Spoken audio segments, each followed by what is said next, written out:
Hey, Stuart here, and today I want to talk about body fat percentage.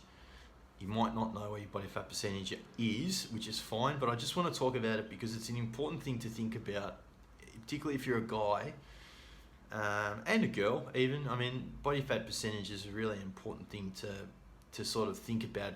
You know, I would really recommend that you know what your body fat percentage is because it's a very motivating tool that you can use, particularly as a barometer. I think it's a much better way to assess yourself than looking at the scales, for instance. You're much better to sort of go off your body fat percentage, even if it's rough, than you are to look at your scale weight, because that really tells the story.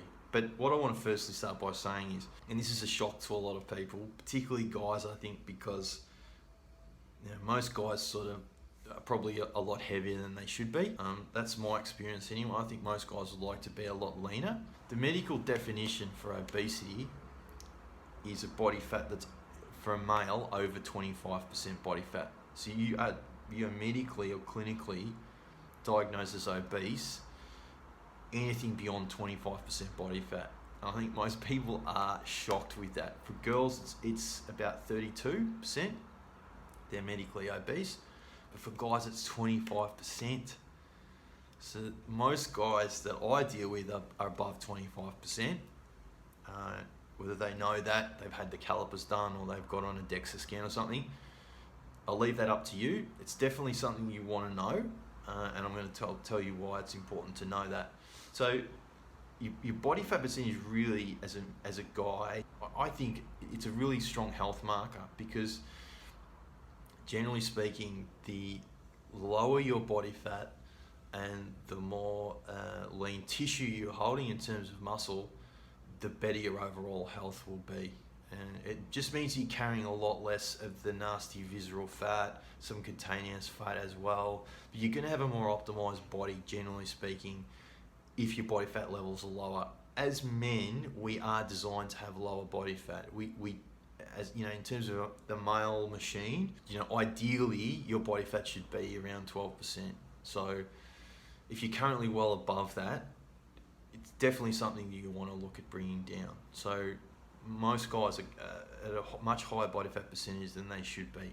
Now there's multiple ways to do that. Obviously, losing weight is one of those things, but I would say what it does is it focuses you more on losing body fat as opposed to just scale weight, because that's another thing I see a lot of.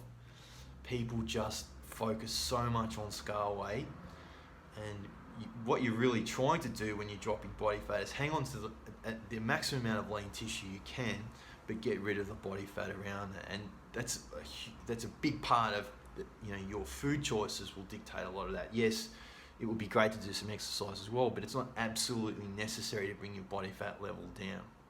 Other thing with it is you'll be functioning so much better at a lower body fat. Your testosterone levels will be higher. There's lots of negative things about carrying extra body fat, things like elevated insulin, which you'll know if you started to get sort of man boobs and more of a feminine frame in terms of your hips are starting to become as wide as your shoulders. That's a feminine attribute. It's not what you want. Lower body fat means a smaller waist. So it's just those sorts of things. I don't want to get into too much of the science around body fat because I'll lose you, but it's not something I hear talked about a lot. Most people are really focused on scale weight and how much they weigh and weight ranges. I would just use just have that 25% body fat obese thing in your head, because that is the medical definition for obesity. So if you're above 25%, you are technically obese, and that should scare the pants off you. Certainly not something you want to identify as anyway. So get your body fat levels tested, find out what they are, and then let's work out a strategy to bring that body fat level down through food intake and or exercise if you want to go down that path as well. Hopefully that was helpful, and I'll see you on the next video.